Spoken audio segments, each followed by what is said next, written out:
Iran has now responded to Israel's Operation Rising Lion with Operation True Promise 3 on Friday night as the tensions between the two countries escalated further. Iran launched around 300 ballistic missiles at Israel as its supreme leader, Ayatollah Khamenei, vowed to inflict heavy blows in retaliation for Israel's overnight strikes. Explosions were heard in Jerusalem as black smoke was seen rising over Tel Aviv's skyline.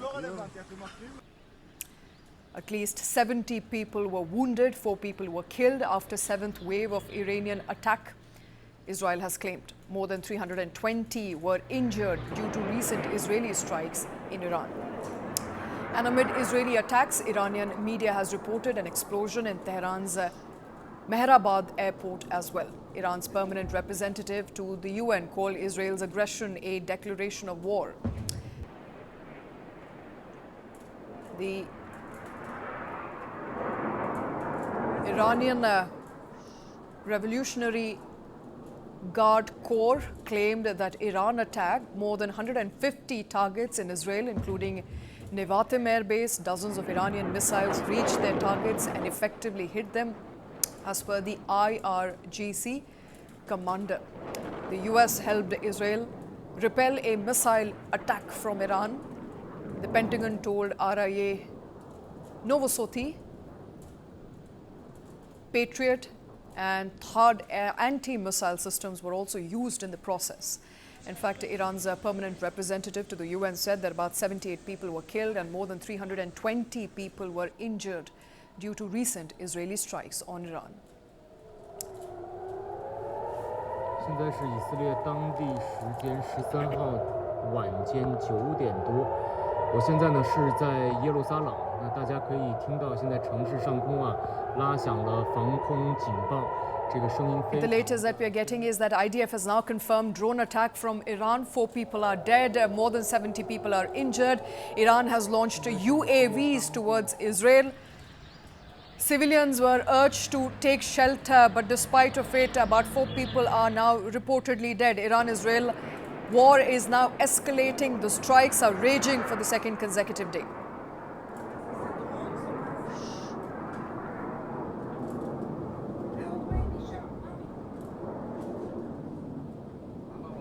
The Israeli Defense Forces have now confirmed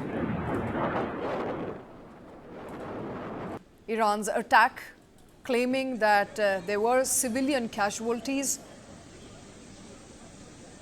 4 people are now dead in Israel. In fact, CNN, citing an unnamed senior Iranian officials, also reported that Iran will strike bases of any country that tries to defend Israel. Earlier, Israeli Prime Minister Benjamin Netanyahu said in a pre-recorded message that the strikes early on Friday were aimed at hurting Iran's nuclear infrastructure and ballistic missile factories. The war has now escalated to the second consecutive day. The conflict in Middle East is now brewing.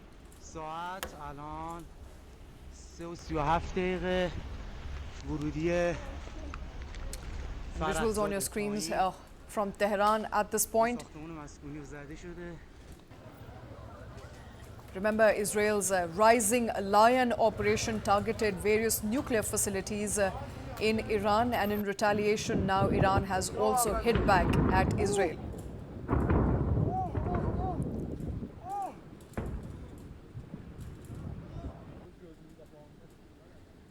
Thick black smoke and plumes of it can be seen on your screens from the crucial city of Tehran in Iran, which was hit by Israel.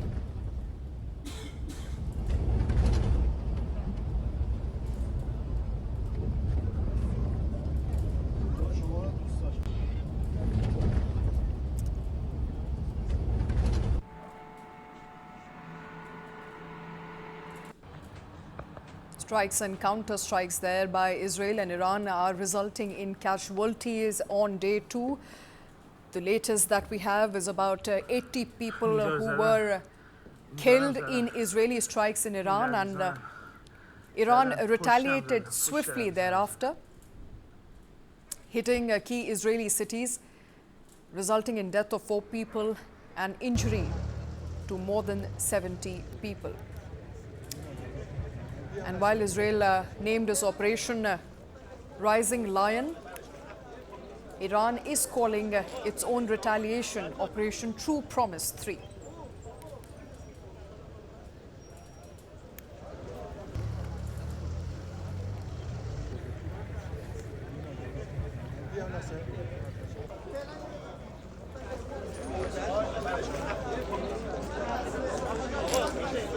Brewing conflict in Middle East likely to have an impact on trade, stock markets,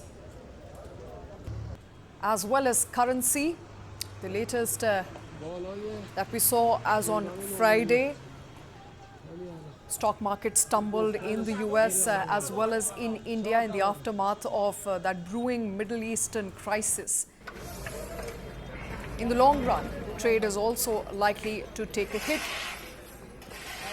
if the Strait of Hormuz is captured and stalled by Iran, as it has warned and blackmailed off time and again. This could result in shipping costs going up and inflation rising. Just as of yesterday, the fuel prices were also reported at about $80 a barrel and could go up further if the crisis continues to deepen.